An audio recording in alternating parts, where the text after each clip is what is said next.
Hey, what is up guys? DNS Studios, Jesse here.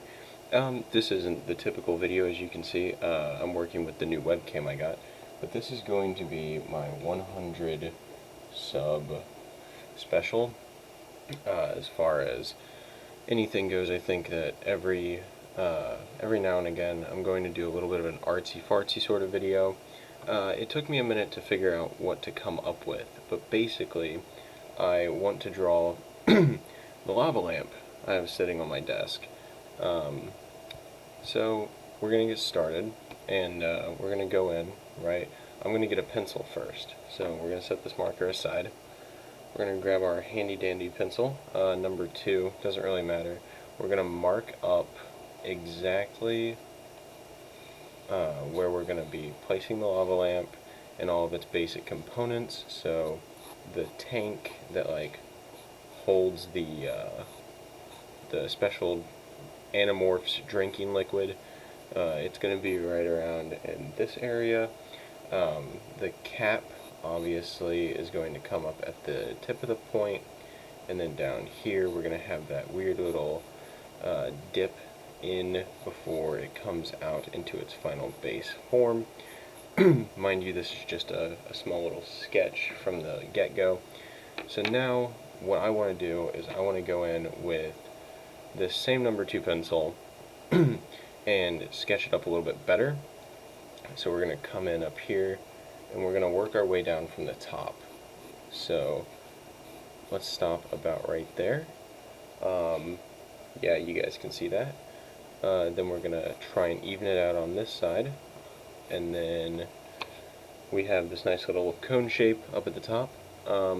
Then we're going to connect it all right here like this with a it's kind of horizontal, but it's got a slope in it toward the middle of the point. So if you guys want to follow along to this and drawing a lava lamp for yourself, by all means go ahead. Take the top point, go all the way down as far as the things go, and plot another point here. Now this is going to be the tricky part, and that's going to be doing the tank. So the tank obviously bows out a little bit from the point itself, so just bring that out and down like this. So what you're going to get in a sense is something that sort of looks like a God, you guys can really see my knuckle, can't you? You're going to get something that looks a lot like a missile. Now obviously this isn't finished product, but here we have our tank. Now we're going to add another line like this right here for the bottom portion, just like that. Now we're going to let's draw this down so that it all connects to its one unison base, right? Now I have the reference, but I mean obviously being a man of culture myself and the Omega Chad gamer that I am, I should know what a lava lamp looks like, right? So we're going to bring the base down, all equaled off and everything obviously. Now we're going to make everything slope back up. Now just because we are professional here on the DNS Studios gaming channel, we have a little background drop. This is where the fun begins, right? Because now we have to plot the points for liquid on the inside. Now lava lamps, you can't really contain like, oh, the liquid's going to be here and here and here. You can't really know that for sure. But there is a decent way to draw this sort of stuff, and we're going to add in a few little minor details to it before we get there. Basically, when you have a lava lamp that's not turned on, all the liquid settles toward the bottom. So then when you turn it back on, you have bubbles that rise to the top. Maybe a couple big ones, a few small ones. but right now we're just going to stick with 2 up at the top, and we're going to go with the settled liquid at the bottom that strings up and into another bubble, right? So we have this little design here, and there's always more little bubbles floating around in our rocket ship all the time. So we're going to add those in, just like this. Now I think that looks pretty decent as of right now. So we're going to go in with our pen. This is a Micron 03. If you want to follow along, a fine point Sharpie will also do the trick. What we're going to do is we're just going to outline what we have thus far. Try not to make mistakes. Obviously there's no such thing as mistakes. As Bob Ross stated, only happy accidents. The way I see it is, if I drew this line even remotely wrong with this marker, we'd have to restart the whole thing.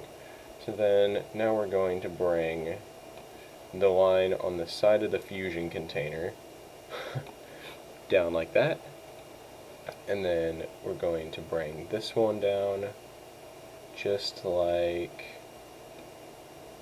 this, and now we have the outline for the tank and the tip itself.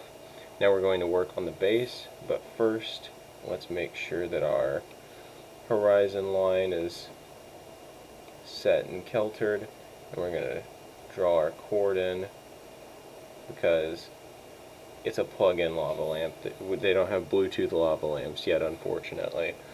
But yeah, here we go.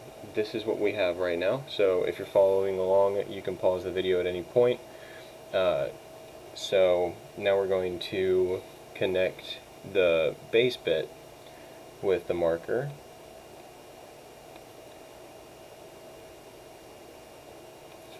Just like that. There's the 2 sides. Now the sides connect with a bending horizontal line. Then we come in like this, and we bend it again, just like that. Now we bring these straight out. I know I drew them slanted, but everybody makes mistakes. Everybody is allowed to make at least 3 mistakes in their life before they should be exiled. Now we have the basic outline of this. Now I'm going to go in and touch up the inside of our lamp. Like with everything else with this marker, it's just outlining your sketch, fixing up what your sketch lacked in critique and all. And we have bubbles just floating about, just like that. Now this looks like a coloring page from, like, you know, the coloring pages your mom used to print off for you when you got bored and you were stuck at home. That's not what this is. So let's see, what colors do we have? Nothing remotely useful, but I think that I can make some pretty good use of this color if it works. This is just a green highlighter, so don't freak out if you don't have one. And a green marker. Normally the inside of lava lamps, right, they're just one straight color, and that color always seems to be a like a pinkish or a bluish, but I think that we're going to do a green today, and we're going to go in with our green Sharpie, and we're going to outline the darker parts of our bubbles. Just like this.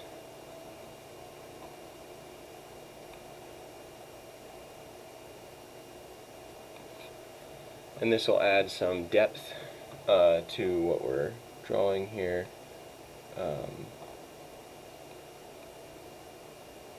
No good art that I've seen. Well, all art is good, right? So you can draw a little pansy type dog.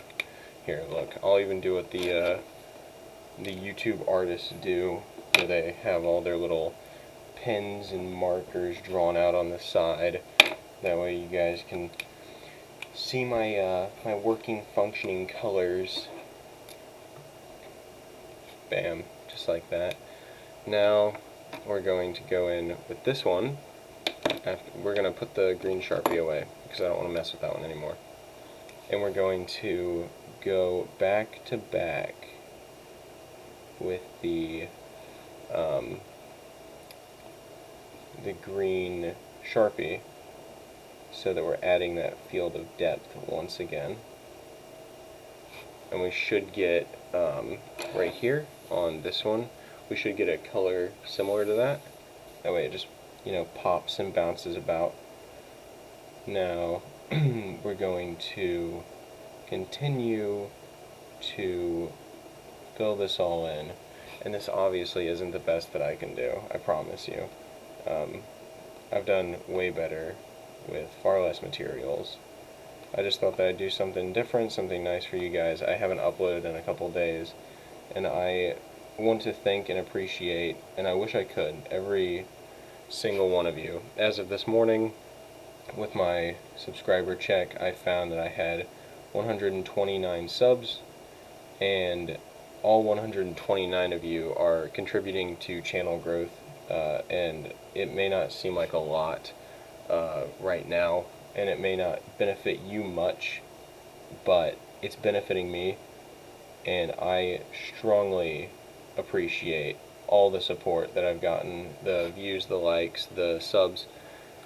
All of it has been an extraordinary adventure so far, and I can't wait to continue this with you guys. You're all amazing human beings, every single one of you. Okay, so now we're going to take our pen, and as you can see, the highlighter is a little bit sloppy. I'm just grabbing shit off my desk, honestly. The highlighter is a little bit sloppy, but we're going to take our pen and we're going to do some cross-hatching near the dark lines. That way, once again, we're adding to that field of depth, and then you should end up with something like this right here. That way you have 3 different shades. Even though it looks a little alienated out there, don't worry, it'll be fine. I promise you 100%. And you can do this in any color. I'm not suggesting green, I just know that here recently I've taken a strong liking to the color green, and yeah, so we're going to do that to all of the bubbles, marking around the dark green areas like this. I hope that you guys can see that. Then once we get that finished, we're going to have to do more cross-hatching. So we get a nice little inside look like that. Now we bring back our handy dandy marker, and let's see, do we want to do that? No, we do not. Alright, bring back the handy dandy marker. We're going to cross-hatch all the shadow areas. Now let me give you an inside artist tip. Always mark where your light source would be coming from. So you see this circle up here? Mark where your light source would be coming from in a corner off the drawing itself, or just automatically know this is just for my reference, not necessarily for yours.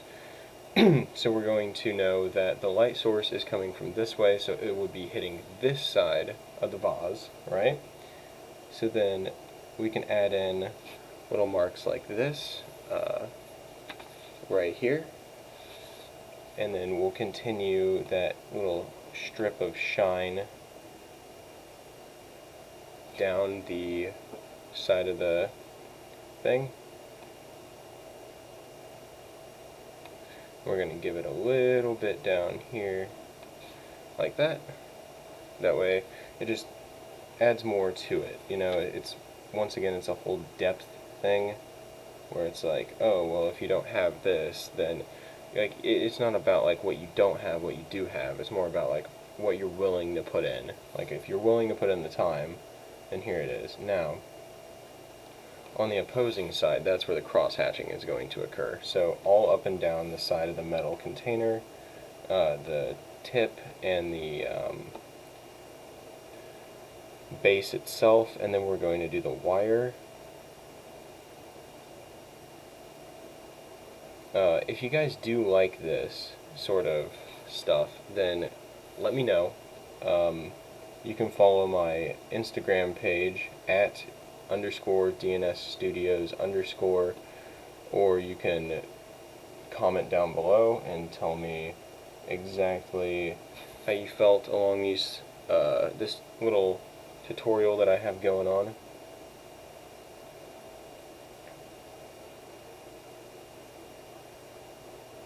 So we're just going to keep the marks going, mainly fading out into the middle of the tin, like this.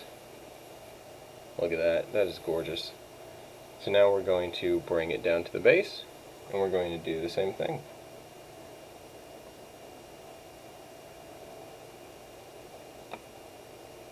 Just all the way down from the very tip top to the very bottom of the base, and then we'll take care of the very bottom of the base here in a second. So basically, I'm going to give you another little insider tip. If you want darker crosshatch sections like this up here, come down here, make all your little lines first, then go in with little reverse crosshatches so that you get the darker side right here. And then we're going to actually color this little open bit in. Like that. And now we're going to go on to our next little section. Always make sure that your crosshatches contour to your work as well, so don't make them all wonky and facing one way if the item that you're crosshatching on faces a completely different direction, because it'll just throw the viewer and yourself off. Just like that. Alright, now we're going to work on the cord itself. The cord having the light source up here come down in a ray like this, it's going to hit the cord from the top, correct? So now we need to crosshatch a little along the bottom and around the back of the cord. Oops. So we're just going to stipple it a little bit around the bottom. That way when it goes over the side of the horizon line, you have something like this. Now we're going to do one of my favorite parts. We're going to go in and we're going to do the shadows. So basically it's just more hatching. You just bring it all out, make it consistent. Consistency in art is probably one of the hardest things about art itself. People are always like, oh, well, I'm no good at it, and it's not that you're not any good at it, it's just that even myself sometimes I find consistency super difficult, and it's really hard to keep focus after you lose consistency, because then you're like, oh, well, what do I do now? Like, where was I? Like, that sort of ordeal. So now we're just going to cross-hatch that little shadow down there. And obviously, if you are an artist, then you know that you should have an artist signature, and here is mine. I've been doing this for a decent while. And then we also sign our names to our pieces, because a signature just isn't really enough. Alright guys, that's going to end this video here. Thank you so much for watching. I know this isn't gaming, it's not what you're normally used to, but I do appreciate it, and stay tuned until the next video.